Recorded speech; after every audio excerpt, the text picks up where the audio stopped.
तो कर्म मतलब जो हम लोग डेली कर रहे हैं, रोज़मर्रा के हमारे जो कर्म हैं। फिर विकर्म, तो विकर्म मतलब हम समझ सकते हैं विरुद्ध, वेद के विरुद्ध किए गए जो कर्म हैं।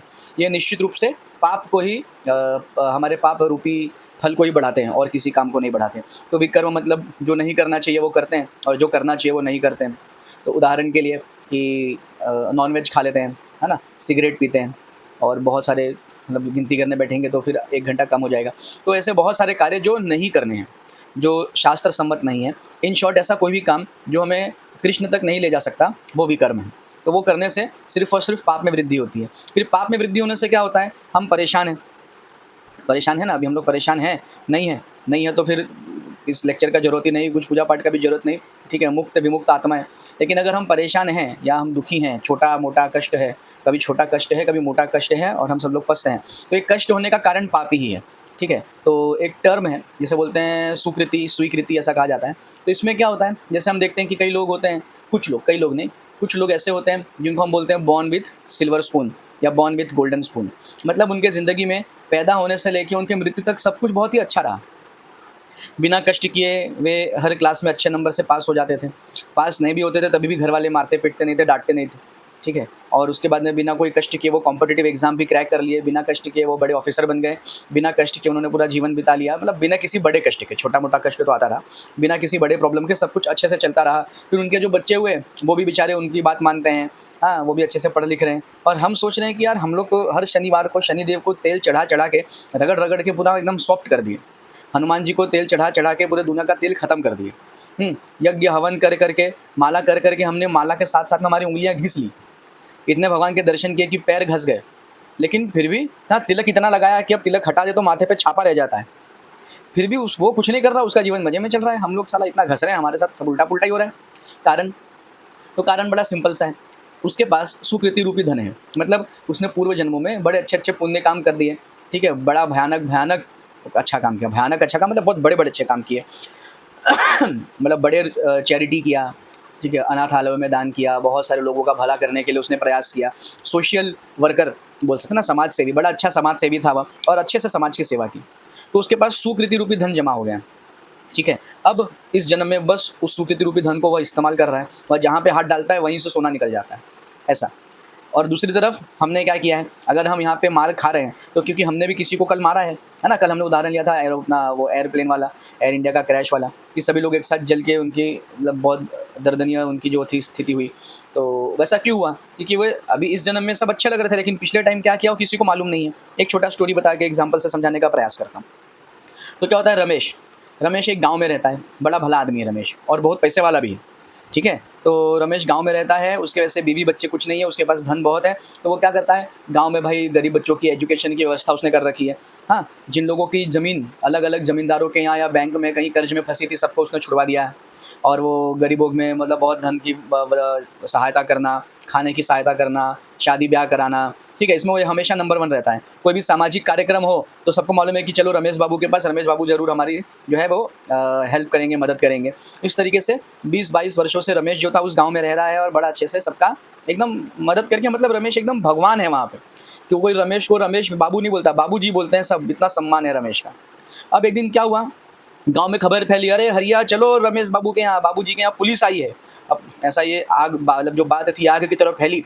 सब पूरा गाँव एक धीरे-धीरे कुछ ही मिनटों में पूरा गाँव जो था, आस-पास के कई लोग थे, वो रमेश बाबू के घर के बाहर जमा हो गए। अब देख रहे हैं रमेश बाबू के हाथ में हथकड़ी और पुलिस उन्हें ले जा रही है। अब तो गाँव वालों का गुस्सा खौल गया, 7वें आसमान पे उठा लिया उन्होंने लाठी और पुलिस के ऊपर हमला करने के लिए तैयार हो गए।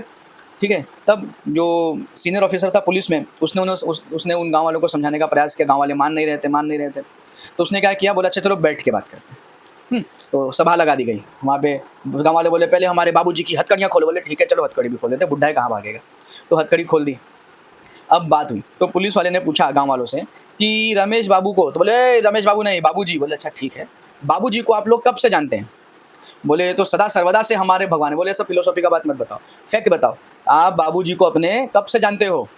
तो सोचा, कुछ लोगों ने याद किया, बोले हाँ 20-22 साल से हमारे साथ इसी गाँव में रहते हैं। बोले है ना 20-22 साल से। अच्छा 20-22 साल के पहले ये कहाँ थे? तो किसी को मालूम नहीं। बोले कहाँ थे ये तो पता नहीं। अच्छा क्या करते थे? वो भी नहीं मालूम। लेकिन गाँव वाले लेकिन जहाँ भी थे ये ज़रूर मतलब बहुत भले आदमी हैं, ज़रूर कुछ ना कुछ अच्छा ही काम करते होंगे। तो पुलिस वाले ने देखा रमेश की और बोले बताओ बाबूजी क्या करते थे, तो बाबूजी मुंडी नीचे करके बैठे हैं, है ना। अब गांव वाले चिल्ला रहे नहीं नहीं ये तो गलत है, आप हमेशा भले लोगों के साथ में ये लोग अन्याय करते हैं, आप में हिम्मत है तो जाओ उस जग्गा डाकू को पकड़ के दिखाओ, उसको पकड़ के दिखाओ, ये वो सब। बोले ठीक है उनको ही पकड़ लेंगे, लेकिन रमेश बाबू क्या करते थे, तो रमेश बाबू क्या करते थे किसी को मालूम नहीं, तो पुलिस वाले ने बताया। बोले भाई रमेश बाबू आज से 20 साल पहले ड्रग्स के बहुत बड़े डीलर थे, ठीक है। तो पूरे भारतवर्ष में इनका दबदबा था, नाम चलता था इनका, ठीक है, रमेश भाई करके। और ये ड्रग्स का बहुत बड़ा इनका कारोबार था। उस ड्रग्स के पैसों, ड्रग के कारोबार से इन्होंने कई कई कई लोगों को नशे में डुबाया और उससे करोड़ों करोड़ रुपए कमाए, ठीक है। तो लोग मानने को तैयार नहीं, लेकिन फिर जब रमेश बाबू से शक्ति बरसी गई तो रमेश बाबू ने उगल दिया भाई हाँ हाँ मेरा ड्रग्स का कारोबार था, मैं पहले ड्रग्स का बहुत बड़ा डीलर था, ठीक है। अब हुआ क्या था कि ड्रग्स धंधा था, गलत धंधा ही था। तो रमेश के दुश्मनों ने रमेश पे अचानक हमला कर दिया, जिसमें रमेश के बीवी बच्चे सब बेचारे मारे गए। अब रमेश को आत्मग्लानि हो गया, रमेश अकेला बच गया। रमेश को इतना ग्लानि हुआ कि इतना सारा धन पैसा शोहरत मैंने जमा किया अपने बीवी और अपने बच्चों के लिए और उनको ही मार दिया, अब मैं इस पैसों का क्या करूँगा। तो उसको लगा कि पहले मैं आत्महत्या करूँ, लेकिन बोला नहीं फिर ये पैसा गलत हाथों में चला जाएगा। तो रमेश ने सोचा चलो चुपचाप ये सारा पैसा लेकर मैं यहाँ से चला जाता हूँ और मैं इन सारे पैसों को कहीं लोगों की भलाई में लगा के पश्चाताप करूँगा। तो रमेश एक दूर गाँव में आ गया और वहाँ पे एक नया आइडेंटिटी से नया जीवन बिताने लगा और बहुत ज़्यादा चैरिटी वगैरह करके एकदम फेमस हो गया और बहुत अच्छे काम करने लगे, है ना। ये क्या है, ये इस बात का जवाब है कि अच्छे लोगों के साथ बुरा क्यों होता है और बुरे लोगों के साथ अच्छा क्यों होता है। गांव वाले क्या चिल्लाए, अरे तुम तो अच्छे लोगों के साथ ऐसे ही करते हो, ये सरकार निकम्मी है, देखो ये इतने मतलब सहायता करने वाले महापुरुष इनको पकड़ के ले जा रहे हैं। लेकिन उसके पहले रमेश का क्या पास्ट रहा, क्या इतिहास रहा, वो उन गाँव वालों को नहीं पता था, तो पुलिस पकड़ के ले गई, है ना। अब इसमें वैसे ही हम आज यहाँ पे एक अलग कपड़ा पहन के बैठे हैं, ये अलग कपड़ा, कुर्ता की बात नहीं कर रहा हूँ, इस शरीर की बात कर रहा हूँ। लेकिन इसके पहले हम जब दूसरे कपड़े पहन के बैठे थे, यानी पिछले शरीर में हम थे, तो हमने क्या क्या कर्म किए और क्या क्या कांड किए, है ना।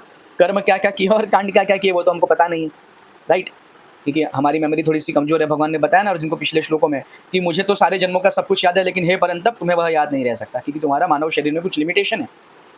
तो अब हमने अगर पीछे संचय किया है, संचय मतलब जमा किया है सुकृति, तो हम भी जहाँ हाथ डालेंगे सोना निकलेगा, हम जो कार्य करेंगे अपने आप उसमें हमको सफलता प्राप्त होगी। और जब हमने पीछे सुकृति नहीं किया है, हमने ड्रग्स की डीलिंग की है, तो इस जन्म में पुलिस पकड़ के ले जाएगी। तो इस जन्म में कितना भी अच्छा कार्य करेंगे, लेकिन जो पीछे जो कर दिया है उसका सजा तो मिलेगा ही, है ना। इस जन्म में जो किया उसका जो फल है वो तो आगे मिलने वाला है, अच्छा किया या बुरा किया। तो भलों के साथ बुरा क्यों हो रहा है, क्योंकि पीछे उन्होंने बहुत सारा कांड किया हुआ है। और बुरों के साथ भला क्यों हो रहा है, क्योंकि उन्होंने भी पीछे बहुत सारा अच्छा काम किया है, तो उसी का फल भगवान उनको दे रहे हैं कि लो सारा अपना जो सुकृति रूपी धन है उसको आप ले लो, वो पूरा यूज़ हो जाएगा। उसके बाद क्या होगा, बहुत मार पड़ती है, बहुत मार पड़ती है मेरे भाई, बहुत मार पड़ती है। ये भी मैं आपको अपने लाइव उदाहरण से और अनुभव से बताता हूँ। तो मैं जब भी छोटा था और गाँव कभी जाया करता था, तो मेरे गाँव में मैं देखता था एक मतलब मैं मेरे दादाजी लगते थे, मतलब ऐसा सगे दादाजी नहीं, ऐसे गाँव के रिश्ते से बड़े दूर के। तो एज वाइज उनको मैं दादाजी, मुझे कहा गया था उनको दादाजी बुलाकर। तो मैं देखा एक दादाजी आते थे, बड़े घोड़े पे चढ़ के घूमते थे बहुत शान से, और मतलब उनके लेफ्ट राइट में ना ऐसे मतलब लोग, गरीब लोग खड़े नहीं होते थे, क्योंकि वो बात करते तो गुस्सा आएगा तो घोड़े पे बैठे बैठे लात मार देते थे, ठीक है। बहुत दबदबा था उनका और एकदम ज़मींदार टाइप के वो थे। तो वो दादाजी बड़े एकदम आनंद में खूब घुमा करते थे, एकदम ऐश था उनका, ठीक है। उसके बाद अब फिर काफ़ी साल बीत गए और मैं एक बार गाँव गया, मुझे साल याद नहीं आ रहा है। तो गाँव में मैं अपने चाचा जी के साथ कहीं से आ रहा था, तो चाचा ने अपनी बाइक साइड में लगाई रोड पे, गाँव के मेन रोड पे, बोले रुको 2 मिनट रुको हम आ रहे हैं। तो गए और वो एक मछिया गाँव में, मतलब वो जो सूखी घास का ऐसा टेंट जैसा बना होता है, तो मछिया नहीं क्या बोलते उसको, कुछ तो बोलते हैं याद नहीं आ रहा है। तो वैसा वो टेंट में, उस जो सूखी घास की टेंट थी उसमें एक बुढ़ा आदमी लेटा हुआ था, चारपाई में लेटा भी क्या था, चारपाई में धंसा हुआ था, हाँ बरामदा जैसा कुछ। तो वो चारपाई में लेटा भी नहीं था, चारपाई भी नीचे से वो जो रस्सी की चारपाई होती है ना गाँव में, वो ढीली हो गई तो वो उसमें धंसा हुआ था। हाँ, और चाचा उससे 1 मिनट बात करके 2 मिनट बात करके फिर आ गए। फिर हम वापस जाने लगे, तो मैं पूछा चाचा को कौन था ये, तो चाचा बोले अरे वो दद्दा याद है, घोड़ा पे घूमता था, सबको लात मार देते थे। बोला हाँ हाँ, बोले वही दद्दा है। अब क्या हुआ, ज़िंदगी ने उनको लात मार दिया, मतलब धन तो सब उनका लूट गया। और ऐसे बहुत अच्छे उन्होंने अपने जवानी में कर्म क्या कांड किए थे, कुकर्म कर दिए थे, बहुत सारे कुकर्म किए थे। और उनके बच्चों को भुगतना पड़ रहा था, तो बच्चों ने एक दिन गुस्से में उनको बहुत मारा, बच्चों ने उनकी पिटाई की, 4-5 उनके बेटे थे, 4-5 बेटों ने मिलकर उसको बहुत मारा और मार के घर से बाहर निकाल दिया। लेकिन सब लोग गाँव वाले बेचारे आके बोले अरे बूढ़ा हो गया ये वो करके, तो ठीक है, लोक लाज के कारण उसको बाहर वो बरामदा बना के दे दिया, सड़क के किनारे, बोले वहीं पड़ा रहने का। दिन में एक बार खाना दे जाते थे और पानी वहाँ बाल्टी में रखी रहती थी, जब लेना हो पी लो, बाकी जिंदा है मर गया, क्या दुख रहा है क्या नहीं दुख रहा है उससे कोई मतलब नहीं। तो क्या हुआ, ये हो गया, है ना, लेने का देना पड़ेगा। तो ज़िंदगी में ऐसा मतलब बहुत उनका मैंने ऐश देखा, ऐसे उनके अंदर इतना घमंड था कि पूछो मत, और वो इतने लाचार हो गए थे कि बेटे ही मिल के मार दिया उनको। तो ये ऐसा ही होता है, बहुत मार पड़ती है। ठीक है, सच में मार पड़ती है, इसलिए सावधान होने की बड़ी ज़रूरत है। तो हम अभी जो कर रहे हैं वो हमको कल फल देने ही वाला है। वो कल हमारा अगला जन्म भी हो सकता है, ये जन्म भी हो सकता है, आज अभी हो सकता है, 8 फरवरी भी हो सकता है, 10 फरवरी भी हो सकता है, या 50 जन्म के बाद भी हो सकता है, धृतराष्ट्र के जैसे, है ना। ज़्यादा बड़ा हमने कांड कर दिया तो फिर भगवान हमको भेजेंगे पहले बीच के 49 जन्म की, लोग खूब अच्छा दान पुण्य तप जब संयम नियम कर लो, और 50 जन्म में फिर मारेंगे पकड़ के, ठीक है। तो इसके लिए क्या बोलते हैं कि भाई मतलब भगवान की लीला कोई समझ नहीं सकता कि सामने वाला मतलब क्या कर रहा है, हम क्या कर रहे हैं, और हमको देख के लगता है भगवान ने तूने कैसा ना इंसाफी किया हुआ है, लेकिन पीछे क्या हुआ वो हमको पता नहीं है। तो कर्म क्या है, विकर्म क्या है, अकर्म। अकर्म यानी अकर्म, आध्यात्मिक कर्म, ठीक है। अ से आप आध्यात्मिक समझ सकते हैं, ऐसा कर्म जिससे कोई बंधन उत्पन्न नहीं होता, उसको हम अकर्म बोलते हैं। अब ऐसा कौन सा कर्म है, वही भगवान अगले श्लोक में बताते हैं ना, जिसमें हमारे कल हमारा चर्चा चल रहा था 18वां नंबर का। क्या था, जो कर्म में अकर्म को देखता है और अकर्म में कर्म को देखता है, वह पुरुष मनुष्यों में बुद्धिमान और सब प्रकार के कर्मों में प्रवृत्त होने पर भी मुक्त ही है। तो फिर अब वापस से बहुत ज़्यादा समय नहीं लूँगा इसमें, अकर्म और कर्म में क्या है। तो सिंपल सी बात इसमें अकर्म और कर्म का, कर्म में अकर्म और अकर्म में कर्म का भेद यह है, अपना हमारा मनोभाव, जो हमने कल भी एग्जांपल लिया था कि रमेश सुरेश भी हलवा खा रहे थे और एक बाबा जी भी हलवा खा रहे थे, पाइनएप्पल शीरा बना हुआ था, एकदम देसी घी में सुगंध, देसी घी उसमें से टपक रहा था, ऊपर काजू बादाम किशमिश और ड्राई फ्रूट्स जैसा जड़े हुए थे उसके अंदर, और सुगंध जो था वो वातावरण को छेद के सब जगह फैल रहा था ठीक है, बड़ा अच्छा पाइनएप्पल शीरा था। तो रमेश सुरेश क्या कर रहे थे, उसे शीरा समझ के खा रहे थे कि खाने से मजा बहुत आएगा, मतलब वो लोग उसे भोगना चाह रहे थे। और बाबा जी क्या कर रहे थे, महाप्रसाद गोविंद, उसे प्रसाद समझ के पा रहे थे कि मेरे गोविंद महाप्रसाद का रूप लेके मेरे लिए यहाँ पर आए हैं, ठीक है, तो मैं उसे पाऊंगा, मतलब श्रद्धा पूर्वक पा रहे थे। दोनों का काम एक ही था, दोनों क्या कर रहे थे, कर्म कर रहे थे, दोनों भी कर्म कर रहे हैं, है ना, जीवित रहने वाला कर्म कर रहे हैं। लेकिन क्योंकि रमेश सुरेश का भाव अलग है, तो उस कर्म में उनको मतलब क्या होगा, उसका फल मिलेगा, वो अच्छा या बुरा हो सकता है। और बाबा जी का भाव अलग है, आत्म समर्पण वाला है, कोई भी मतलब फल का लालसा नहीं है, आसक्ति नहीं है, भगवान के प्रति समर्पण से उस कार्य को कर रहे हैं कि हाँ ठीक है, आ गया है भगवान मेरे सामने आ गए हैं प्रसाद रूप में, तो मैंने पाऊंगा, ठीक है। वो बाबा जी के सामने अगर रूखी सूखी रोटी होती तभी भी वो उसे ऐश से खाते, लेकिन रमेश सुरेश के सामने वो रूखी सूखी रोटी आ जाती तो बोलता है ये क्या होता है, ठीक है। तो दोनों जन एक कर्म कर रहे हैं, लेकिन एक को उस कर्म का फल मिलने वाला है, चाहे वो अच्छा हो सकता है या बुरा हो सकता है, और दूसरे को उस कर्म का कोई फल नहीं मिलने वाला है, बल्कि उसके पीछे किए गए जो बुरे कर्म है वो कट जाने वाले हैं, ठीक है। तो इसमें भाव बहुत इंपॉर्टेंट है। भाव क्या इंपॉर्टेंट है कि जैसे हमारे पास मान लीजिए हम अपने ग्रुप में ऐसा कोई व्यक्ति हो जो पैंट शर्ट जीन्स पहनता हो, ठीक है, फटा हुआ जीन्स पहनता हो, जो बीच में से ऐसा फटा होता ना घुटने पे से, वैसा मस्त जीन्स पहनता हो, ऐसे स्पाइक्स है, खड़े खड़े बाल रखता हो, हाँ, और एक कान में बाली पहनता हो, ऐसा कोई व्यक्ति हो, लेकिन वो अंदर से अंदर से उसका भाव बहुत डिफरेंट है, वो झूठ नहीं बोलता, हाँ, वो ऑफिस में भी काम करता है लेकिन सबकी मदद करने में विश्वास रखता है, वो एक लीडरशिप रोल उसके पास, मतलब वो ऐसा ट्रू लीडर बन के सामने आता है कि दूसरों के काम भी स्वयं कर देता है। कभी कभी अगर उसके मान लीजिए उसके कलीग को कहीं जाना है तो अपने कलीग को बोल दे ठीक है चल तेरा ये काम मैं कर देता हूँ, तू जा कर लिया। ऐसा कोई व्यक्ति है क्या आपके नज़र में है, आपने कहा कोई व्यक्ति ऐसा मिला हो, मैं ऐसे एक व्यक्ति से मिला हूँ, ठीक है। तो मतलब जो इतना हेल्पफुल था कि उसके हेल्पफुल का मतलब हम बहुत नाजायज़ फ़ायदा भी उठा लेते थे ठीक है। वो ऐसा था कि हर काम में हमारी मदद करने के लिए चला आता था, और हमको लगता था कि चलो स्टार्टिंग में ऐसा कर रहा है, एंडिंग में कुछ ज़रूर एक्सपेक्ट करेगा या मांगेगा। लेकिन कई साल तक मैं उनके संपर्क में रहा, अब वो कहीं और चले गए, तो कई साल तक मैं उनके संपर्क में रहा, पर कभी ही नेवर एक्सपेक्टेड समथिंग। तो क्या हो रहा है, वो भी कर्म कर रहा है, लेकिन उसके कर्म में क्या है, उसके कर्म में निस्वार्थ सेवा है। हो सकता है वो मनुष्यों की कर रहा हो, लेकिन वो निस्वार्थ सेवा कर रहा है, तो उसको कोई भी प्रकार का बंधन उत्पन्न होने का चांस नहीं है, ऐसा हमको लगेगा, है ना। तो अब थोड़ा और डिटेल में चलते हैं। देखिए, तो फिर से एक बाबा जी हैं और एक आदमी है। तो बाबा जी ने संन्यास ले लिया है, बाबा जी ने सिर मुंडवा लिया है, लेकिन बाबा जी अभी भी काम, क्रोध, मोह, लोभ, ईर्ष्या से मुक्त नहीं हो पाए हैं। बाबा जी देख रहे हैं, वो मेरा जो गुरु भाई था फला वाला, उसने बड़ा आश्रम बना लिया, उसका आश्रम तो 2 फ्लोर का है, ये मेरा ग्राउंड फ्लोर का ही आश्रम है, ठीक है। वो उसके पास तो यार बड़े शिष्य हैं, बड़े लोग उससे दीक्षा ले लेते हैं, मेरा दीक्षा इतना ही, मतलब पूछिए। वो यूट्यूब पे वीडियो बनाता है तो एक वीडियो पे हज़ारों व्यू आ रहे हैं, मेरे तो 2, 4, 20, 25 ही व्यूज़ आ रहे हैं।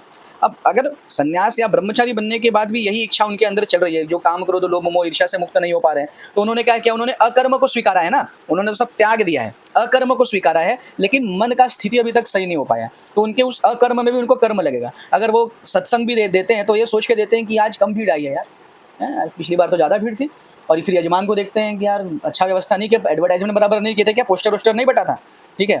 तो क्या हो रहा है, वो सत्संग करना एक अकर्म है, सत्संग करना क्या है, अकर्म है, क्योंकि भगवान की चर्चा कर रहे हैं, उसमें कोई भी हमको मतलब पाप पुण्य का इसमें कोई क्वेश्चन नहीं उठता, लेकिन उस अकर्म में भी उनसे कर्म हो जा रहा है, ठीक है, बिकॉज वो क्राउड देख रहे हैं, लोग कमाए, ठीक है। उसके बाद वो देख रहे हैं कि यार क्या बना है प्रसाद में, आज क्या बना है, क्या खिचड़ी, इसीलिए तो लोग नहीं आ रहे हैं, तुम खिचड़ी बनवा रहे हो, यजमान को डांट रहे हैं ठीक है, तो ये क्या हो गया, अकर्म के अंदर कर्म हो गया। दूसरी तरफ एक गृहस्थ है जो रोज ऑफिस जाता है, शांति से काम करता है ना, और वो जो भी काम उसके पास आता है वो सोचता है कि भगवान की इच्छा से आया है। उससे कभी ऑफिस में बॉस से डांट मिलती है, कभी अप्रिसिएशन मिलता है, लेकिन वो दोनों को स्वीकार कर लेता है, ठीक है आज मुझसे गलती हुई तो डांट पड़ेगी, हाँ आज मैंने अच्छा काम किया तो अप्रिसिएशन भी दे रहे हैं, लेकिन ये सब भगवान की इच्छा से हो रहा है। वो बीच बीच में भगवान को याद करता रहता है ना, ईमानदारी से अपना काम करता है, घर पे भी आता है, उसके अंदर विवेक है, विवेक यानी उसके अंदर पेशेंस है, उसके अंदर सब्र है। वह घर पे भी आने के बाद में भी क्या कर रहा है, अपने घर में भी हाथ बटा रहा है ना, स्ट्रेस नहीं दिखा रहा है। वो धन के पीछे नहीं पड़ा हुआ है। प्रभुपाद कहते थे कि भक्तों को, डिवोटी को, जो भक्त बनना चाहते हैं, वैष्णव बनना चाहते हैं, उन्हें पैसा प्रॉफिट कमाने के पीछे भागना नहीं चाहिए, ठीक है, जो स्वयं आ जाए, ठीक है, तो उसी से संतुष्ट हो जाना चाहिए। मतलब एकदम जी जान लगा के अपने हाथों की रेखाएं बदलने के पीछे हमको नहीं बदलना पड़ना है, ठीक है, हाथ की रेखा को तो छोड़ देते हैं हम, बॉलीवुड वाली रेखा को भी नहीं बदल सकते, हाथ की रेखा बहुत दूर की बात है। तो वो व्यक्ति क्या कर रहा है, वो अपना हर कर्म कर रहा है, और कर्म कैसे कर रहा है, आया के रूप में कर्म कर रहा है। आया कैसे काम करती है, हमने पहले भी उदाहरण लिया है। आया बच्चे को पालती है, बहुत लाड प्यार करती है, कभी कभी देख के लगेगा कि अब उसकी माँ से ज़्यादा तो आया उसको प्यार कर रही है। हाँ, माँ एक बार को इग्नोर कर दे, आया बोले रहे नहीं नहीं नहीं नहीं बेबी ने देखो शीशी किया है, इसका डायपर बदली कर देते हैं, तो आया डायपर भी बदली कर दे रही है, सब कुछ कर दे रही है एकदम बढ़िया से। हाँ, तो देख के क्या लगेगा कि आया ज़्यादा प्यार करती है माँ से, लेकिन आया उससे अटैच्ड है क्या, आया क्यों कर रही है ये सब। तो अगर माँ किसी दिन बोल दे कि आया बहन आपको 2 महीना हम सैलरी नहीं दे पाएंगे, तो आया बहन होगी, हो सकता है कोई 1-2 आया ऐसी हो, अटैच्ड हो जाए, लेकिन फिर आया बहन क्या बोलेगी, अरे मेरा भी घर पे मेम साहब बच्चा, उसको भी मुझे खिलाना पिलाना पड़ता है, हाँ मेरे बच्चे भी स्कूल जाते हैं, अब 2 महीना सैलरी नहीं दोगे तो फिर कैसे चलेगा। तो ये आया वाला कर रहे हैं। प्रभुपाद बोले आया बन के काम करो, करो तो, लेकिन उससे अटैच मत हो जाओ। तो वो जो व्यक्ति है वो ऑफिस जा रहा है, सब कुछ करता है, लेकिन अटैच नहीं है, मन उसका एकदम क्लियर है कि हो गया तो भी ठीक है, नहीं हो गया तो भी ठीक है, तो वो कर्म कर रहा है ना। बाहरी दृष्टि से वो क्या कर रहा है, कर्म कर रहा है, लेकिन उसके कर्म में भी अकर्म है, मतलब उसको कर्म करते हुए भी किसी भी प्रकार का उसको पाप पुण्य का टेंशन लेने का आवश्यकता नहीं, क्योंकि उससे सारे जो फल है वो जलते जा रहे हैं। तो बस सिंपल सी बात है, अगर भगवान कृष्ण सेंटर में है, जो भी काम हम कृष्ण सेंट्रिक होकर कर रहे हैं वो अकर्म है, और जो भी काम हम कृष्ण को सेंटर में रखने का दिखावा कर रहे हैं, जैसे वो बाबा जी, ठीक है, जो भीड़ कितनी आई है, प्रसाद में क्या बनाए, पोस्टर बटाए कि नहीं, मेरे से दीक्षा कितने लोग ले रहे हैं, मेरे यूट्यूब पर व्यूज़ कितने आ रहे हैं, उसी चक्कर में पड़े हुए हैं, तो फिर उनका कुछ नहीं हो सकता। वो अकर्म करते हुए भी कर्म की अग्नि में जल रहे हैं और बहुत पीटे जाएंगे, बहुत मार पड़ने वाली है, ठीक है। मतलब संन्यास तो ले लिया, लेकिन कमंडलू की चिंता नहीं जा रही है, ऐसे मुहावरे के रूप में हम ऐसे समझ सकते हैं। आगे चलते हैं, ये श्लोक का व्याख्या कभी जीवन में खत्म नहीं हो सकता।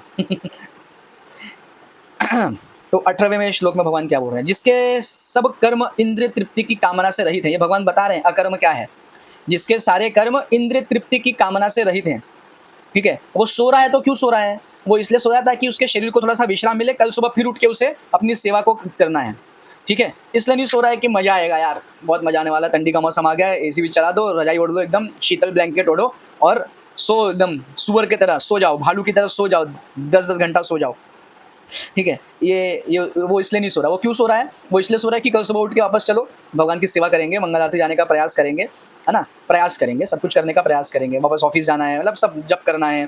तो भगवान का नाम लेके सोता है, रात में करवट बदलता है, तभी भी मुख से भगवान का नाम निकलता है, सुबह उठने के बाद भी भगवान का नाम ही प्रथम मुँह में आता है, ठीक है। ये उसकी जीवन की शैली होती है, और दिन भर हर कार्य में भगवान का ही नाम निकलता रहे, ठीक है। लेकिन इसमें दिखावा भी होता है।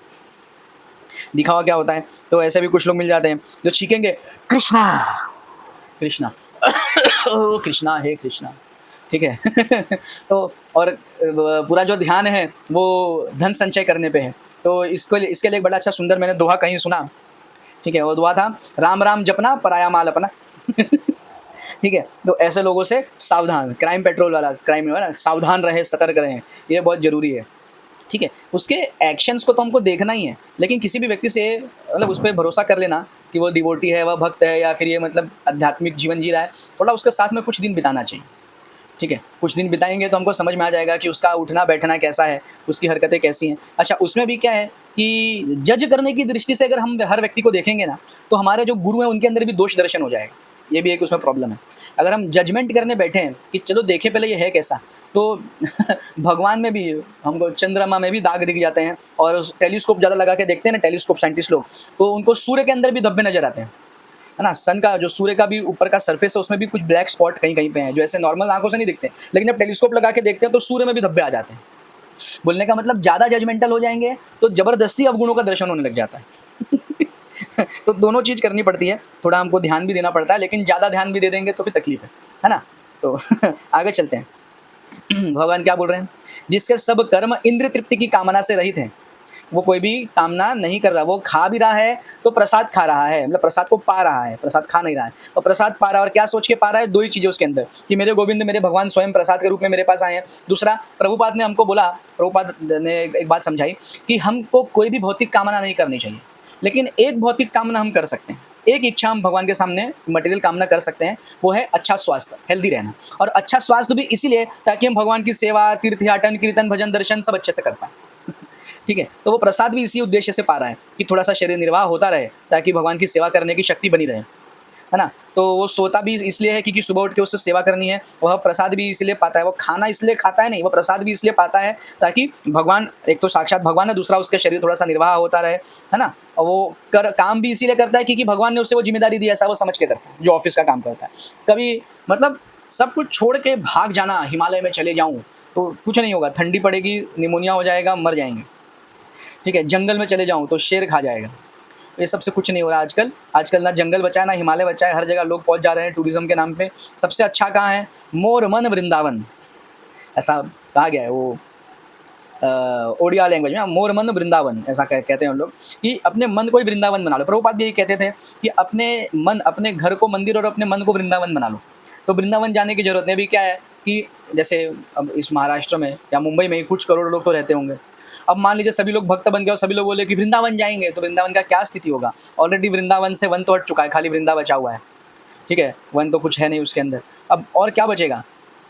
ठीक है, तो इसके लिए जहाँ हो वही वृंदावन है। भगवान भी क्या बोल रहे हैं कि मैं कहाँ रहता हूँ, जहाँ पे मेरे भक्त मेरे नामों का गायन कीर्तन करते हैं, वही वैकुंठ है। नाम वसामी वैकुंठे योगी नाम हृदय न च यत्र मद भक्त गायंती तत्र तिष्ठामि नारद। मैं ना वैकुंठ में रहता हूँ, ना योगी के हृदय में रहता हूँ, ना तीर्थ में रहता हूँ, जहाँ मेरे भक्त प्रेम पूर्वक मेरे नाम गुण रूप लीला का गायन करते हैं, चर्चा करते हैं, मैं वहीं रहता हूँ। तो अभी इस समय भी यहाँ पे वृंदावन है, इस समय भी यहाँ पे सारे संत दिव्य रूप से उपस्थित हैं।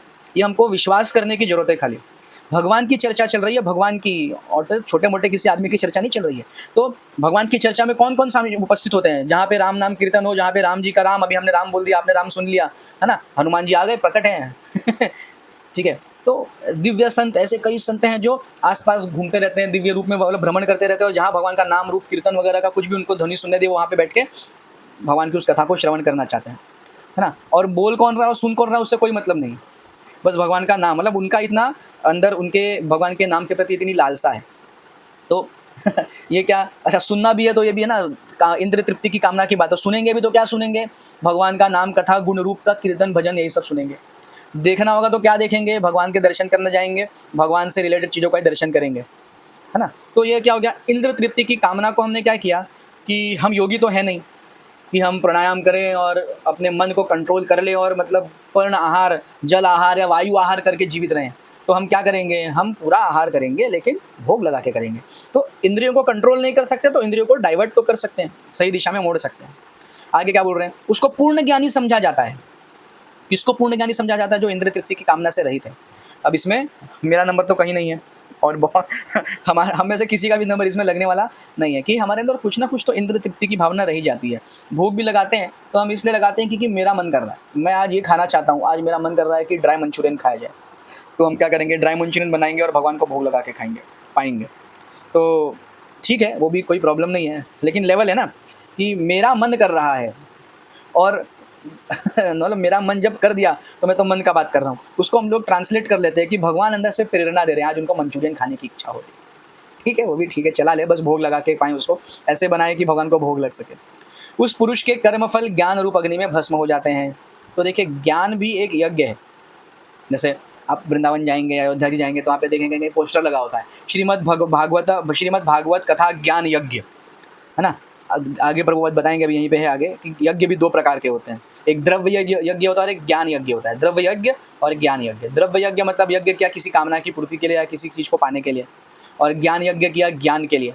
तो ये एक ज्ञान यज्ञ है जिसमें इंद्र तृप्ति की कामना से रहित होने के लिए थोड़ा भगवान हमको रिक्वेस्ट कर रहे हैं। कलयुग में भगवान भी रिक्वेस्ट करते हैं, वरना क्या होगा, हम बोलेंगे कि कांदा लहसुन छोड़ दो तो लोग हमको छोड़ देंगे, हम बोलेंगे ये बंद कर दो तो लोग हमको ही बंद कर देंगे। तो इसलिए भगवान भी रिक्वेस्ट कर रहे हैं। आगे क्या बोलते हैं, ऐसे ऋषियों का कहना, ऐसा ऋषियों का कहना है। तो भगवान भी यहाँ पे सेफ खेल रहे हैं, मतलब मैंने नहीं बोला, मैं तो एकदम फ्लेक्सिबल हूँ, ऋषि मुनि कहते हैं। ठीक है, कल हमने पढ़ा था ना भगवत गीता का स्कैम, बस वही स्कैम यहाँ पे चल रहा है। सब कुछ खुद बोलने के बाद क्या बोल रहे हैं, ऐसा ऋषियों का कहना है। आगे वापस से, कर्म में अकर्म कैसे कर सकते हैं? कर्म फल की आसक्ति का संपूर्ण रूप से त्याग कर नित्य तृप्त और स्वतंत्र पुरुष सब कर्म करता हुआ भी कोई सकाम कर्म नहीं करता। वापस से वही बात बोल रहे हैं, है ना। तो कल भी डिस्कस किए थे, पहले भी डिस्कस किए थे कि जब कोई व्यक्ति बार बार एक ही बात बोल रहा है, मतलब उसमें कुछ तो वजन है, कुछ तो उसको सोचने जैसी, मतलब उसमें विचार करने योग्य उसमें बात है। तो भगवान बार बार एक ही बात क्यों बोलेंगे ना।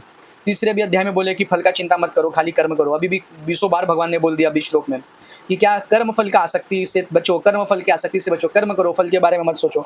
तो यानी ये बहुत इंपॉर्टेंट चीज़ है, ठीक है। अभी मतलब लाइक यही, जैसे अभी हम अपने उदाहरण ले लें कि हम लोग यहाँ पे बैठे हैं। अब अगर मैं देखूँ कि कितने लोग जुड़े हैं, अरे यार आज तो 6 ही लोग बैठे हैं, ठीक है, या फिर 9 बज गए और 2 लोग जुड़े हुए हैं और मैं सोचूं कि अभी तो 2 ही लोग आए हैं, 9 बज चुके हैं, थोड़ा सा वेट कर लेते हैं।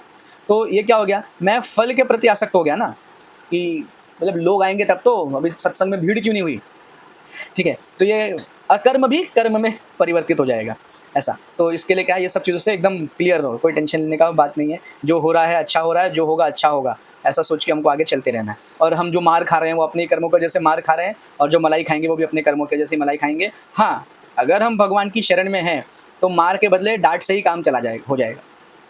ये भी टर्म्स एंड कंडीशंस अप्लाई। श्लोक नंबर 21। ऐसा ज्ञानी पुरुष जिसने मन बुद्धि को पूर्ण रूप से वश में करके और अपनी संपूर्ण सामग्री में स्वामीपन के भाव को त्याग दिया, ये इंपॉर्टेंट है, संपूर्ण सामग्री में स्वामीपन के भाव को त्याग दिया है। ये भी इसमें एक छुपा हुआ रहस्य है। क्या, कर्मफल की मुक्ति कब होगी, कर्मफल की चिंता कब बंद होगी? जब हम लोग ये मानना बंद करेंगे कि ये चीज़ मेरी है, मैं और मेरा वाला चीज़ बंद होगा, तब हमको थोड़ा सा फल के प्रति आसक्ति का भावना कम हो जाएगा, कम हो जाएगा। केवल शरीर धारण के लिए कर्म करता हुआ भी पाप को प्राप्त नहीं होता। तो क्यों खा रहे हैं? अगर खा रहे हैं तब तो पाप मिलने वाला ही है। क्यों मिलने वाला है? क्योंकि पेड़ पौधों में भी तो जीवन है ना। तो पेड़ पौधों में भी जीवन है, हम जीव को मार के ही खा रहे हैं। शाकाहार तो कर रहे हैं, लेकिन वह जो शाक है, यानी जो साग सब्जी है, उनमें भी तो प्राण थे, तो उनको मार के ही तो खाए। तो उससे बचने के लिए क्या हमको प्रभुपाद ने बताया, हमको नॉन वेजिटेरियन तो बनना नहीं है, हमको वेजिटेरियन भी नहीं बनना है, हमको बनना है कृष्णाटेरियन। जो पाओ भगवान को भोग लगा के पाओ, है ना। भगवान को भोग लगाने के पहले वो क्या है, अमनिया, और भगवान को ऑफर कर दिया, एक बार भगवान ने उसे पा लिया तो क्या बन गया, महाप्रसाद, ठीक है। तो आगे चलेंगे, क्या यहाँ इसमें समझ गए क्या है, स्वामीपन की भावना को हमको त्याग करने की आवश्यकता है। यानी वापस से वही आया की तरह हर चीज़ को, दूसरा एग्जाम्पल पहले भी लिया था, बैंक के कैशियर की तरह, है ना। दिन भर में लाखों करोड़ों रुपए गिनता है, लेकिन घर पे कुछ भी लेके नहीं जाता। तो क्यों, उसको मालूम है उसका पैसा है ही नहीं, है ना। और अगर ले जाने के लिए कुछ करने का प्रयास भी करेगा तो पकड़ा जाएगा, फिर पीटा जाएगा। तो हमको भी ऐसा ही स्थिति, ऐसा ही धारणा अपने मन में लेके आना है कि मेरा तो नहीं है, ठीक है। और मतलब बहुत डिफिकल्ट है ये सब चीज़ ना। ये आता है अनर्थ निवृत्ति, जो हम लोग नवविधा भक्ति प्रहलाद महाराज ने दिया, जिसका प्रतिपादन किया, श्रवणम कीर्तनम विष्णु स्मरणम पाद सेवनम अर्चनम, है ना, ये सब आगे। तो इसमें अनर्थ निवृत्ति एक प्रोसेस स्टेज है। अनर्थ निवृत्ति का मतलब क्या, अनर्थ, अनर्थ मतलब जो भी अशुभ है, और निवृत्ति यानी उससे मुक्त हो जाना। तो ये सारे काम जो भगवान बता रहे हैं अनर्थ निवृत्ति ही है ना। ये सब त्याग जो करना पड़ता है वो अनर्थ निवृत्ति है। तो इसी में हम लोग फंस जाते हैं, और इतना फंस जाते हैं कि वापस से वो कन्फ्यूजन हो जाता है कि हम लोग अकर्म को कर्म और कर्म को अकर्म मान लेते हैं। इसके लिए भगवान ये टॉपिक हमारे सामने लेकर आए हैं कि बचो। आगे श्लोक नंबर 22। अपने आप जो कुछ प्राप्त हो जाए, प्रभुपाद भी यही बोलते हैं, अपने आप जो कुछ प्राप्त हो जाए उसी में संतुष्ट, द्वंद्व और ईर्ष्या दोष से मुक्त तथा सिद्धि असिद्धि को समान समझने वाले पुरुष कर्म करने पर भी नहीं बंधते। तो मतलब इसमें बड़ा एक पतला सा लाइन है जो हमको ज्ञानी और मूर्ख बना सकता है। वो पतला सा लाइन क्या है, अपने आप जो कुछ प्राप्त हो जाए सुन के, अब मैं चलूँ, मैं भी अपने बाल मुंडवा लूँ और भगवा वस्त्र धारण करके मैं भी एक किनारे बैठ जाऊँ और अपने आप जो प्राप्त हो जाए बस वही भगवान ने कहा है। तो क्या होगा कि साइंटिफिकली हम 5 दिन बिना भोजन और 7 दिन बिना भोजन और 5 दिन बिना जल के जीवित रह सकते हैं। लेकिन अगर उसके बाद आगे गए तो फिर हरि बोल हरि बोल हरि बोल, तो लोग बोलेंगे बड़ा अच्छा आदमी था, ठीक है, बहुत सबका पैसा खाया लेकिन फिर भी अच्छा आदमी था। मरने के बाद सब ऑटोमेटिक अच्छे हो जाते हैं। उसके पहले लोग गालियाँ देते हैं, लेकिन जैसे मर जाएंगे तो उसके बाद मतलब पता नहीं, लोग बोलते हैं बड़ा अच्छा आदमी था, अपनी बीवी बच्चों को बहुत मारता था लेकिन बहुत अच्छा आदमी था, रोज़ दारू पी के पूरे सोसाइटी में बड़ा हंगामा करता था लेकिन अच्छा आदमी था, 20-25 लोगों से 20-25 हज़ार रुपये लेके मर गया साला, लेकिन फिर भी बहुत अच्छा आदमी था। मतलब पता नहीं अच्छा आदमी, मुझे लगता है कि उनको डर लगता होगा कि बुराई करेंगे तो आत्मा भूत बन के सताएगी। ऐसा भी हो सकता है। तो अच्छा, अपने आप जो कुछ प्राप्त हो जाए, में उसके पहले भगवान ने क्या बोला? कर्म करो, कर्म फल की आसक्ति से मुक्त रहो, है ना? भगवान दोनों चीज बोल रहे हैं इसमें, बड़ा थिन लाइन, पतला सा लाइन है। इस तरफ आए तो मूर्ख, उस तरफ गए तो भक्त या ज्ञानी। वह थिन लाइन क्या है कि मेरा जो काम मुझे मिला है, मैं उसे नॉर्मल तरीके से करूं, बड़ा उसमें एकदम पैशनेट ना हो जाऊं। ठीक है, एकदम पैशनेट मतलब उसके पीछे पागल ना हो जाऊं, वही सब कुछ ना मान लूं। कर्म ही पूजा है, ठीक है, कर्म ही पूजा है, लेकिन उस कर्म के प्रति अगर हम आसक्त हो गए तो पूजा नहीं है, फिर उससे बहुत मार पड़ेगी। ये एकदम सिंपल सी बात है जो इसमें भगवान बता रहे हैं। दूसरा क्या बोल रहे हैं भाई? ईर्ष्या दोष से मुक्त रहो।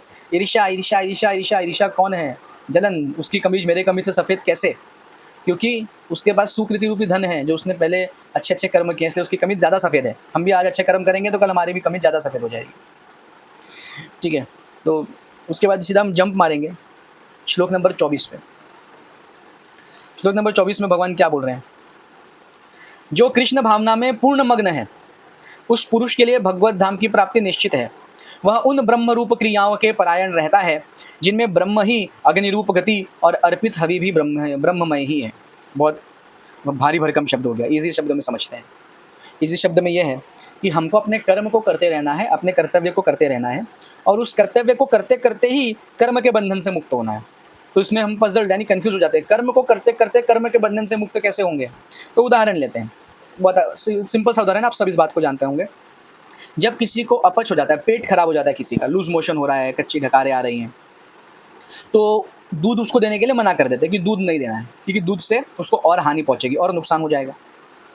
परंतु उसी दूध से बना हुआ छाछ और दही उसको फायदा करता है ना? मतलब उसी दूध से, दूध को प्रोसेस किया, उसी दूध में कुछ प्रक्रियाएं करके जो अगला पदार्थ, अगला प्रोडक्ट बनता है, दही और छाछ, वो उसको बोलते हैं भर भर के पियो, तुमको फायदा करेगा, है ना? तो यानी कर्म कर रहे हैं, लेकिन उसी कर्म करते हुए हमको उस कर्म से बाहर आना है। तो कैसे बाहर आना है? दूध का दही बनाना पड़ेगा। दूध का दही बनाना पड़ेगा मतलब कर्म में जो आसक्ति है उसको छोड़नी पड़ेगी, और कर्म को केवल कर्म मान के करना पड़ेगा। तो कितनी बार भगवान एक ही बात बोल रहे हैं? एक ही बात 20 बार भगवान ने बोल दी कि क्या करना है। 25वां श्लोक, ये थोड़ा सा इंपॉर्टेंट, थोड़ा सा डिफरेंट है। भगवान कुछ यहाँ पे वेरिएशन लेके आए। इतना देर तक भगवान ने कर्म का फल छोड़ दो, कर्म की आसक्ति से मुक्त हो जाओ, कर्म करने के लिए कर्म करो बोला कि सब लोग बोर हो गए। अर्जुन भी जमा ही ले रहा था, तो भगवान देखे अरे मेरा भी सत्संग वाला ऑडियंस खराब हो रहा है, चलो कुछ अब अलग बोलते हैं। तो भगवान ने अब अलग बोला। क्या बोले? दूसरे योगी नाना यज्ञों के द्वारा देवताओं की भली भांति उपासना करते हैं, जबकि अन्य ज्ञानीजन परब्रह्म रूपी अग्नि में ही आहुति देते हैं। अब इसमें समझ लेते हैं हम लोग इसमें कि नाना प्रकार की हम लोग यज्ञ, हम लोग मतलब कुछ योगियों की बात हो रही है, योगी करते हैं, यज्ञ करते हैं। तो यज्ञ इसमें 2 प्रकार के हैं, जो हमने अभी कुछ देर पहले सुना था, द्रव्य यज्ञ और ज्ञान यज्ञ। अब अगर हमें द्रव्य चाहिए, है ना, कुछ मटेरियल चाहिए, सामान चाहिए, तो द्रव्य यज्ञ, देवताओं की द्रव्य यज्ञ से उपासना करते हैं, है ना। शक्ति चाहिए तो हनुमान जी की उपासना लोग करते हैं शक्ति के लिए, हालांकि हनुमान जी की उपासना करनी चाहिए भगवत प्राप्ति, भक्ति के लिए। जैसे एक सिंपल एग्जांपल देता हूँ, तो मेरे जैसे बहुत सारे जान पहचान के ना रिलेटिव्स हैं, तो उनके घर में अगर हम जाएंगे तो आज शनिवार है ना, तो इस समय उनके घर में कोई ना कोई बैठ के सुंदरकांड का पाठ कर रहा होगा। मंगलवार शनिवार को वे लोग सुंदरकांड का बड़े अच्छे से पाठ करते हैं। तो मैंने किसी से पूछ लिया कि सुंदरकांड का पाठ क्यों करते हो और मंगलवार और शनिवार को क्यों करते हो? बोले हनुमान जी का दिन है। बोला अच्छा, लेकिन पाठ क्यों कर रहे हो? उसका उद्देश्य क्या है पाठ करने का? बोले रक्षा होगा ना, हनुमान जी रक्षा करते हैं।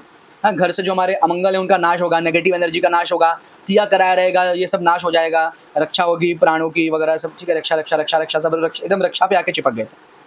लेकिन कॉमेडी की बात उसमें ये है, जब सुंदरकांड का पाठ समाप्त होता है और पीछे जब लास्ट में पहुंचते हैं तो कुछ कुछ सुंदरकांड की पुस्तकें ऐसी जिनमें उसका फल लिखा होता है संस्कृत में, और पढ़ेंगे तो क्या होता है, उस फल में होता है कि जो इस पूरे घटना को, जो हनुमान जी के इस पूरे, जो हनुमान जी ने सुंदर कांड किया, हनुमान जी ने भी कांड किया लंका में जाके, लेकिन सुंदर कांड किया, इसलिए नाम ही सुंदर कांड है। तो जो इस हनुमान जी के द्वारा किए गए सुंदर कांड को पढ़ता है, उसे राम जी की भक्ति प्राप्त होती है। है ना, राम जी के प्रति अचल भक्ति का उसे प्राप्ति होगी। तो अभी समझ रहे हमारा माइंड कहाँ चल रहा है? हम हनुमान जी का उपासना कर रहे हैं, क्यों कर रहे हैं कि जय बजरंग बली तोड़ दुश्मन की नली, और दुश्मन कौन है वो हमको पता ही नहीं है। हम सोच रहे रमेश दुश्मन है, लेकिन दुश्मन अंदर बैठा हुआ है। ये कैसा हो गया है? जैसे आज एकदम सिंपल सा मैं आपको वापस उदाहरण देता हूँ। तो एक्चुअली टीचर हूँ ना, तो बड़ा उदाहरण बहुत सारे आते हैं, मतलब अंदर वो कीड़ा नहीं शांत होता उदाहरण देने वाला। तो दीवार, अपने आसपास की आप दीवारों को देखिए, आपको दीवारें दिख रही हैं। अब ये दीवार के ऊपर सुंदर सा पेंट लगा हुआ है। वो पेंट क्यों लगा है पता है? उस पेंट का आविष्कार या पेंट का कार्य क्या है? उस पेंट का कार्य है जो अंदर ईंटा और सीमेंट का जो लेयर है ना, परत है ना, उसको मौसम की मार से बचाना।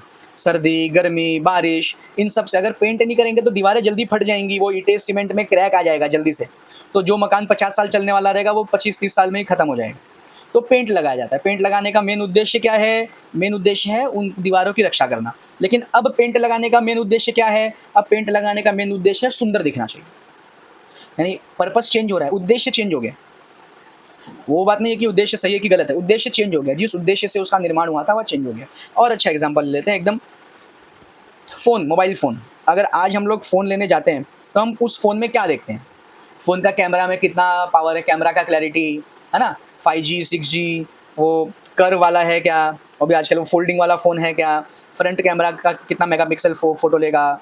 और भी दूसरे फीचर्स हम देखेंगे इसमें और क्या-क्या कर सकते हैं। एआई इनबिल्ट है क्या? ऐसे किसी भी फ़ोटो को खींच के उसमें सर्कल कर देंगे, सैमसंग का फ़ोन है, तो सर्कल कर देंगे तो वो हमको उस चीज़ के बारे में गूगल पे ऑटोमेटिक सर्च करके बताएगा, है ना? हम उसको बोलेंगे, हे सिरी मेक अ फ़ोन कॉल, तो सिरी जो है उसमें फ़ोन लगा देगी। ऐसे स्मार्ट फीचर्स। लेकिन फ़ोन का पर्पस क्या था? फ़ोन का पर्पस था कनेक्टेड रहना। चाहे कहीं भी रहें, कहीं भी आएँ, कहीं भी जाएँ, कनेक्टेड रहना, है ना? कपड़े पहन रहे हैं हम लोग, तो कपड़े क्या है, ज़ारा के ही कपड़े पहनेंगे, है ना? पीटर इंग्लैंड का शर्ट होना चाहिए और एडिडास का शूज़ होना चाहिए और पता नहीं क्या-क्या होना चाहिए। इनका कपड़ों का कार्य क्या था? अंग को ढकना, है ना? और थोड़ा-सा नॉर्मल हो। लेकिन वापस से इनका भी उद्देश्य बदल गया। तो सब चीज़ों का उद्देश्य बदलते जा रहा है। ना देवताओं की उपासना भी कर रहे हैं तो उसका उद्देश्य अलग है। गोपियों ने भी कात्यायनी माता की उपासना की थी, लेकिन उद्देश्य से नहीं भटके थे। कात्यायनी माता पूछी, क्या मांगता है भाई बताओ, क्या चाहिए सूर्यवेता में? तो बोले कृष्णा, कृष्ण के जैसा पति चाहिए, कृष्ण ही पति रूप में चाहिए। मतलब प्रोसेस कुछ भी था, उद्देश्य नहीं चेंज हुआ, है ना? लेकिन हमारा क्या होता है, उद्देश्य बार बार चेंज हो जाता है। तो देवताओं की उपासना करते हैं तो कैसे करते हैं? द्रव्य यज्ञ के लिए करते हैं, कुछ पाने के लिए करते हैं। अब इसमें जो नीचे लाइन लिखी है, जबकि अन्य ज्ञानी जन परब्रह्म रूपी अग्नि में आहुति देते हैं। देखो परब्रह्म रूपी अग्नि का मतलब क्या है? यहाँ पे भगवान निर्विशेषवादियों की बात कर रहे हैं। अब निर्विशेषवादी कौन है? जो नहीं मानते कि भगवान का कोई रूप है, वो मानते हैं भगवान एक प्रकाश है, भगवान जीरो है और मोक्ष या मुक्ति मतलब उस विलय, उस प्रकाश में ही हम लोग विलय हो जाएं, उस प्रकाश में ही समा जाएं, उसे हम मोक्ष या मुक्ति बोलते हैं। हम नहीं, मतलब वो निर्विशेषवादी बोलते हैं। उनको निर्विशेषवादी बोलते हैं कि भगवान का कोई विशेष स्वरूप में उनका विश्वास नहीं होता। तो वे लोग जो भगवान परब्रह्म, जो भगवान का दिव्य तेज है, क्या भगवान के शरीर से तेज निकलता है, तो उस तेज को ही परब्रह्म कहा जाता है, मतलब वो प्रकाश कहा जाता है। तो वे लोग उसी में विलय होना चाहते हैं, उसी में अपने आत्मा की आहुति देना चाहते हैं। अब हम लोग अलग अलग प्रकार के यज्ञ में जा रहे हैं। तो एक यज्ञ क्या है भाई, देवताओं को प्रसन्न करने के लिए यज्ञ करते हैं, उसको द्रव्य यज्ञ कहा जाता है ना? और एक दूसरा यज्ञ क्या है कि भाई जो निर्विशेषवादी करते हैं वो अपने आप को इतना तपाते हैं, इतना तरसाते हैं, इतना अपने आप पे कंट्रोल लाने का प्रयास करते हैं, मोक्ष प्राप्ति करना चाहते हैं और उस भगवान का जो तेज है उसी के अंदर वो विलय हो जाना चाहते हैं। तो परब्रह्म रूपी अग्नि में वो विलय हो जाना चाहते हैं। ये उनका मुख्य उद्देश्य है, परब्रह्म रूपी अग्नि में विलय हो जाना। आगे चलेंगे। दूसरा यज्ञ क्या है?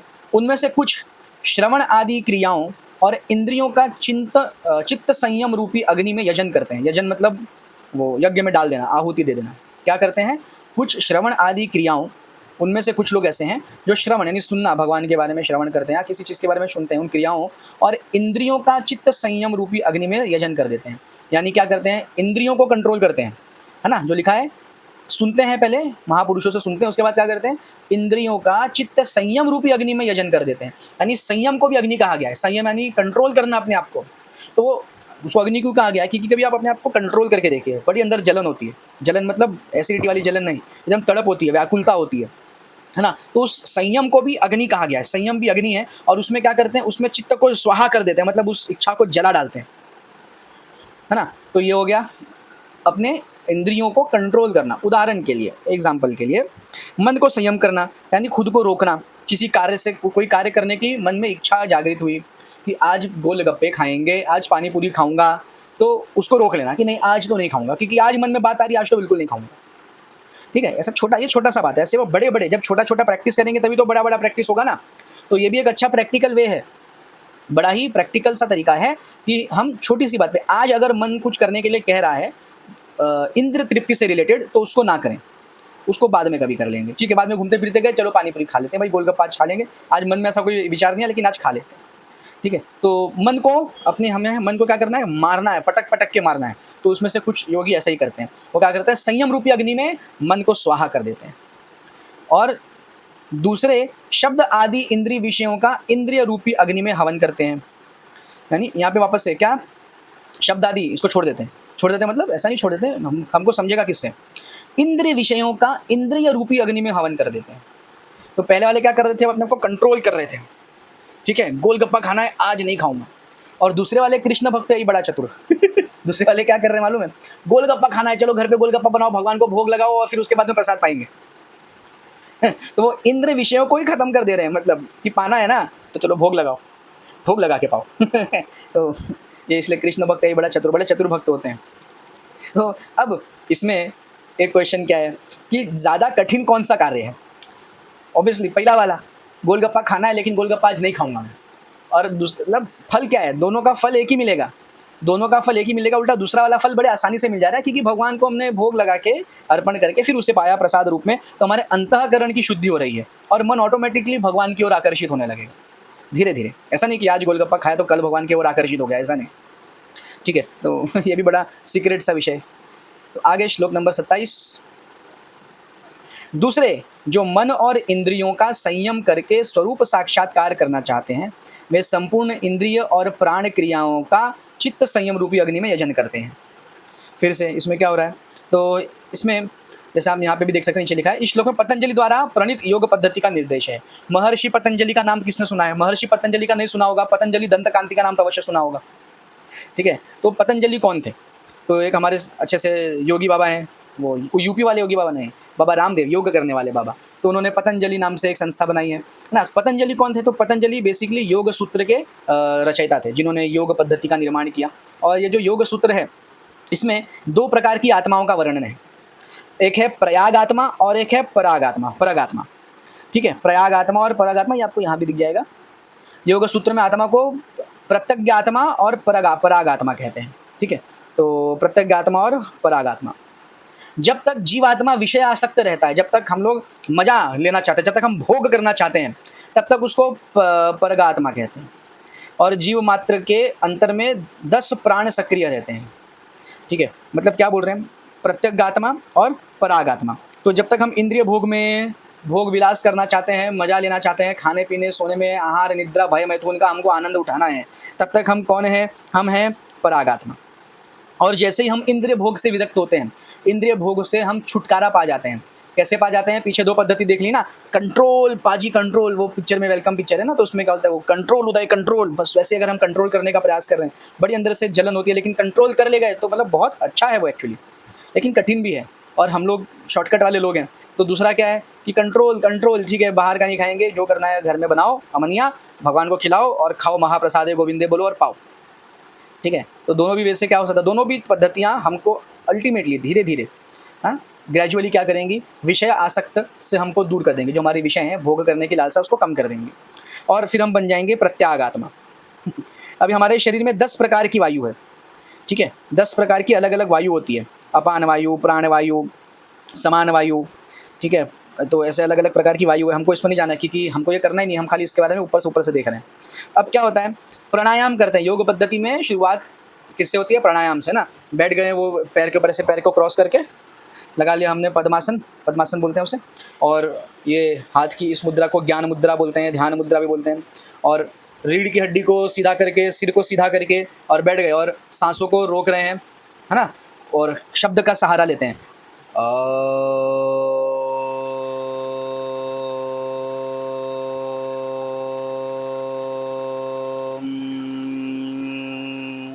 करके, ऐसा इसको आजकल मेडिटेशन भी बोलते हैं।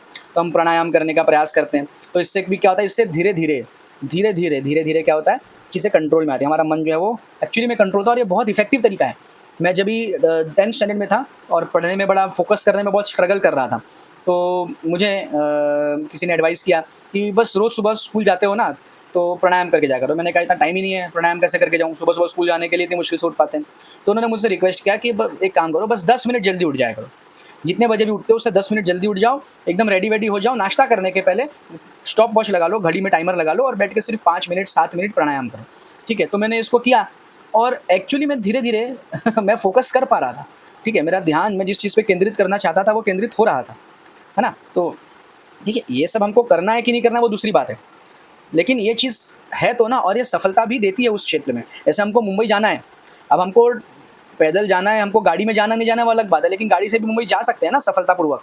तो ये चीज़ भी सफलतापूर्वक लेके जा सकती है ना। तो बस थोड़ी सी कठिन है, इसीलिए इसको हम क्या करते हैं, गोलगप्पा खाने की इच्छा को मारने के बदले क्या करते हैं, भगवान को प्रसाद रूपी भोग लगा देते हैं और फिर पाते हैं। तो अगर इस प्रकार से व्यक्ति प्राणायाम करे, योग पद्धति का पूरा अनुगमन करे और चरम उद्देश्य उनका क्या होता है, प्रत्यागात्मा बन जाना, यानी सारे इंद्रिय विषयों से विरक्त हो जाना।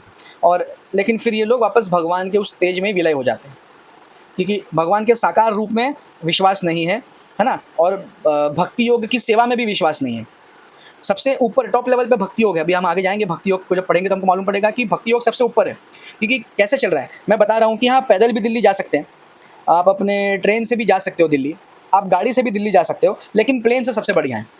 मतलब एक बताने का एक समझदार व्यक्ति कैसे बताता है, वो उस बात को सबसे लास्ट में कहता है जो उसको बोलनी है, बाकी पहले वो उसके पहले क्या करता है, सब वार्म अप करता है ना, मतलब स्टार्टर खिलाता है, और मेन खाना जो उसको खिलाना है, मेन जो प्रसाद वो भोजन कराना चाहता है वो लास्ट में। तो यहाँ पे भी हम देखेंगे कि भगवान कर्म योग का बात करते हैं, सांख्य योग का बात करते हैं, है ना, आगे जाके भगवान लास्ट में भक्ति योग का भी बात करते हैं।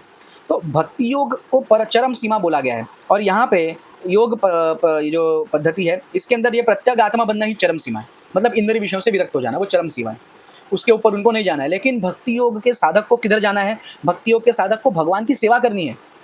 वो भगवान को भोग लगाना चाहता है, भगवान को उठाना चाहता है, भगवान को स्नान कराता है, अभिषेक कराता है, भगवान को भोग लगाता है, भगवान की आरती करता है, हाँ, भगवान के लिए स्तुतियाँ गाता है, नाम जप करता है, भगवान के लीलाओं को सुनता है, उसको बड़ा आनंद आता है, वो इस आनंद को प्राप्त करना चाहता है। ठीक है, और ये जो योग पद्धति है इसमें आनंद नहीं मिलेगा, इसमें क्या है, ये बड़ी थोड़ी सी ड्राई हो जाती है। ड्राई मतलब ना, इसमें आनंद, मज़ा नहीं आता है बोलने का मतलब ये है कि जैसे वो मोदी जी का मीम चलता है कि मज़ा नहीं आ रहा है, तो इसमें वो मज़ा नहीं आएगा, आज के युग में मज़ा नहीं आएगा। ठीक है, आगे चल रहे हैं हम लोग 28वें श्लोक में।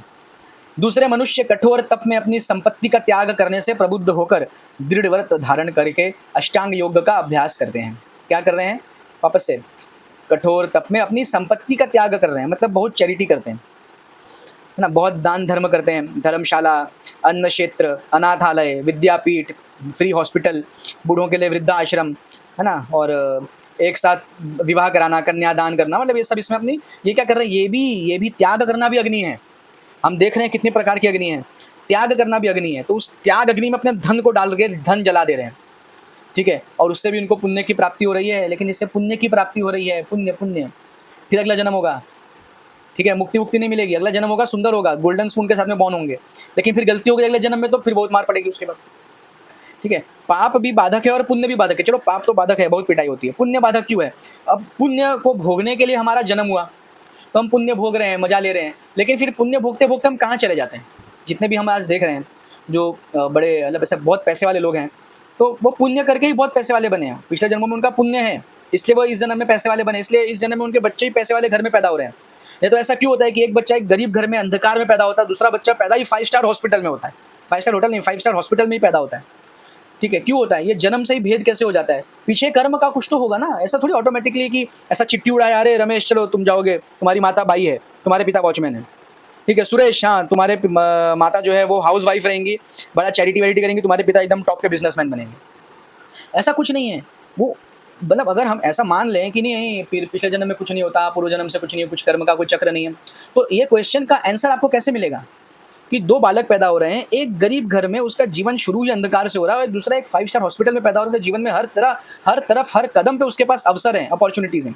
ये भेद जन्म से कैसे हो जाता है, क्योंकि पीछे कुछ किया हुआ है, पीछे का कर्म है। अच्छा, अब उसके पास क्या हो रहा है, हम लोग ज़्यादातर देख रहे हैं कि जब लोगों के पास धन आता है तो धन आते ही क्या हो जाता है, बुद्धि भ्रष्ट हो जाती है। ठीक है, क्यों, फुकट में पैसा आए जा रहा है, तो उसका पैसे का लय कहाँ करेंगे, पैसे को जलाएंगे कहाँ, तो क्लब्स में जा रहे हैं, बार्स में जा रहे हैं, है ना, ड्रग्स के नशे में पड़ रहे हैं, लड़का लड़की के चक्कर में पड़ रहे हैं, और बहुत सारे कांड कर रहे हैं, अंदर ईगो आ जा रहा है। तो देखो, पुण्य का फल भुगतने के लिए पैदा हुए और सारे अनर्थ उनके अंदर आ गए।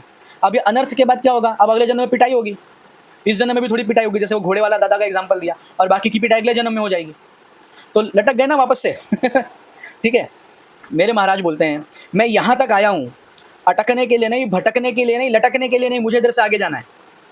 ठीक है, और ये कितना इंपॉर्टेंट बात है, मतलब ये बात उनका दिमाग में ऐसा बैठ गया कि मैं इधर तक आया हूँ, मतलब आप दिल्ली से मुंबई जा रहे हैं और मान लीजिए किसी भी तरीके से जा रहे हैं, ट्रेन से जा रहे हैं, एयरपोर्ट पे पहुँच गए, अरे स्टेशन पे पहुँच गए, ठीक है, ट्रेन में बैठ गए, तब ट्रेन में बैठ के बीच में किसी स्टेशन पे क्यों उतरना है आपको? वहाँ पे आपका कोई जान पहचान वाला नहीं है, कोई खिलाने-पिलाने वाला नहीं है, पिटाई अलग से होगी, अलग से स्ट्रगल करना पड़ेगा।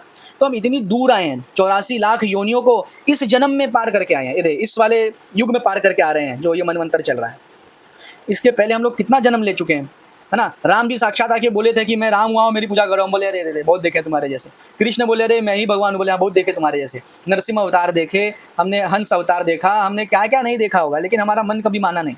हम हमेशा विषयों में फंसे रहे, ये इच्छा वो इच्छा, ये काम वो काम, अरे ठीक है भगवान रुको, ये काम करना पहले ज़्यादा जरूरी है। तो ये सब करते रह गए तो अटक गए ना। अटक के कितनी बार हमको प्रकृति ने पटक दिया फिर से यहाँ पे। तो इससे हम कब बाहर निकलेंगे? कब हम इस साइकिल से बाहर निकल के आगे भी जाएंगे? कब वो कुएं में से मेंढक बाहर निकलेगा, तब उसको मालूम पड़ेगा कि समुद्र कितना बड़ा है। तो हम इसमें आगे जाने के लिए थोड़ा सा प्रयास हमको करना चाहिए। और 3 मिनट एक्स्ट्रा हो गया, उसके लिए क्षमा। सत्र को यहाँ पे विराम देते हैं। तो जो भी भूल चूक बोलने में जो, उसके लिए मैं आपसे हाथ जोड़ के क्षमा याचना करता हूँ।